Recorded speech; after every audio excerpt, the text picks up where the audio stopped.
यार आजकल तो लगता है पाकिस्तान और इंडिया हमेशा से ही दुश्मन थे। हुकूमत भी, फौज भी, बल्कि अवाम भी। दूसरे के खिलाफ बात करने का मौका तो कोई छोड़ता ही नहीं। लेकिन हालात पहले ऐसे नहीं थे। पॉलिटिकल लेवल पर जो भी होता, अवाम हमेशा एक दूसरे से करीब रहे और इन्हें और करीब लाने की एक और वजह थी क्रिकेट। ये वो जमाना था जब असल क्रिकेट खेली जाती थी, जब ये खेल जिंगोजियम का निशाना नहीं बनता था, जब इसे टॉक्सिक नेशनलिज्म का फ्यूल नहीं बनाया जाता था। तब पाकिस्तान और इंडिया में ऐसे वाकयात हुए जिन्हें सुनकर आज भी हैरत होती है। आइए आपको लेकर चलते हैं 1961 में, जब पाकिस्तान क्रिकेट टीम गई थी इंडिया के टूर पर। चौथे टेस्ट से पहले पाकिस्तान ने जनवरी 1961 में एक टूर मैच खेला हैदराबाद दक्कन में। मैच था साउथ जोन के खिलाफ, जिसकी तरफ से एक 18 साल नौजवान भी खेल रहा था, जिसने पाकिस्तान के खिलाफ बहुत ही अच्छी बॉलिंग की, 6 विकेटें ली, जिनमें दोनों इनिंग्स में जावेद बर्की को आउट करना भी शामिल था। पाकिस्तान के कप्तान फजल महमूद भी इम्प्रेस हुए। ये लड़का भांजा था इंडिया के मशहूर खिलाड़ी गुलाम अहमद का। फजल महमूद ने गुलाम अहमद से राब्ता किया और इन्हें कहा कि इस लड़के का मुस्तकबिल पाकिस्तान में है, इसे वहां भेजो। एक मिनट, पाकिस्तान क्रिकेट टीम का कप्तान इंडिया में खेल रहा है, जहां वो एक इंडियन बॉलर से इंप्रेस होता है और इसे पाकिस्तान आने का मशवरा देता है। और मजे की बात ये कि ये बात मान भी ली जाती है। कुछ ही अरसे में ये लड़का अपनी फैमिली के साथ कराची में था और सिर्फ 3.5 साल लगे कि वो अपनी हर मंजिल पार कर गया, पाकिस्तान की कौमी टीम तक आ गया और यहाँ कप्तान भी बन गया।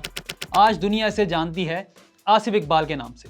आसिफ इकबाल 6 जून 1943 को हैदराबाद दक्कन में पैदा हुए थे। उनके कई जानने वाले पाकिस्तान हिजरत कर गए थे, लेकिन आसिफ इकबाल की फैमिली वहीं रही। यहाँ तक कि फजल महमूद के मशवरे और अपने मामू गुलाम अहमद के हुक्म पर वो भी पाकिस्तान आ गए और आते ही छा गए। आसिफ इकबाल ने 1964 से 1980 तक 58 टेस्ट और 10 वनडे इंटरनेशनल मैचेस खेले। 99 टेस्ट इनिंग्स में 38.85 के एवरेज से 3,575 रन बनाए, जिनमें 11 सेंचुरियां और 12 50s भी शामिल थी। यही नहीं, उन्होंने अपनी मीडियम पेस बॉलिंग से 53 विकेटें भी हासिल की। आसिफ इकबाल अपने जमाने में 6ठे नंबर पर आने वाले दुनिया के बेहतरीन खिलाड़ी समझे जाते थे। इस जमाने में वनडे इंटरनेशनल ने भी जन्म लिया। वैसे तो आसिफ इकबाल के करियर पर सिर्फ 10 वनडे हैं, लेकिन उनमें पहले दोनों वर्ल्ड कप शामिल हैं, 1975 और 1979, और इन दोनों वर्ल्ड कप में आसिफ इकबाल ही पाकिस्तान के कप्तान थे। आसिफ इकबाल के करियर का सबसे यादगार लम्हा आया 1967 के ओवल टेस्ट में।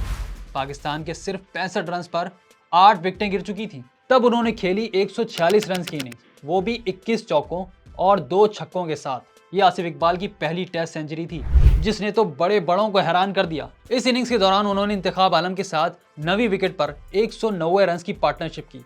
ये अगले 31 साल तक एक रिकॉर्ड था। इस इनिंग्स ने आसिफ इकबाल को बहुत नाम दिया। फिर ओवल में 146 और लॉर्ड्स में 76 रन, जो उन्हें 1968 में Wisden cricket of the year में शामिल कर गए। लेकिन आसिफ इकबाल की शोहरत थी पाकिस्तान के मैन ऑफ क्राइसिस होने की। उन्होंने एक नहीं, कई जगह पाकिस्तान को बचाया। 1977 में ऑस्ट्रेलिया के खिलाफ एडिलेड टेस्ट में, जहां पाकिस्तान को फर्स्ट इनिंग्स में 182 रन का खसारा हुआ, लेकिन आसिफ इकबाल की नॉट आउट 152 रन की इनिंग्स ने पाकिस्तान को बचा लिया।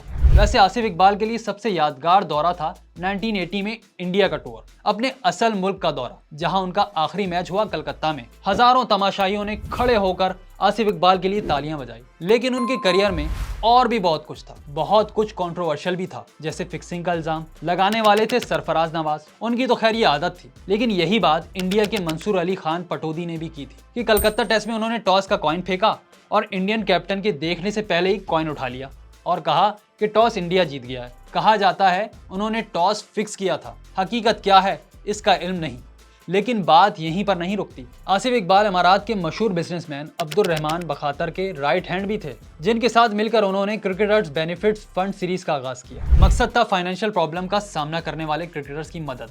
बहुत नेक काम था, जिसके साथ शारजाह वनडे इंटरनेशनल क्रिकेट का मरकज बन गया। लेकिन यही वो जगह थी जो फिक्सिंग के लिए भी बहुत बदनाम हुई। यहाँ तक कि आहिस्ता आहिस्ता टीमें शारजाह से कटने लगी और इन तमाम हंगामों के बीच आसिफ इकबाल भी इंग्लैंड चले गए।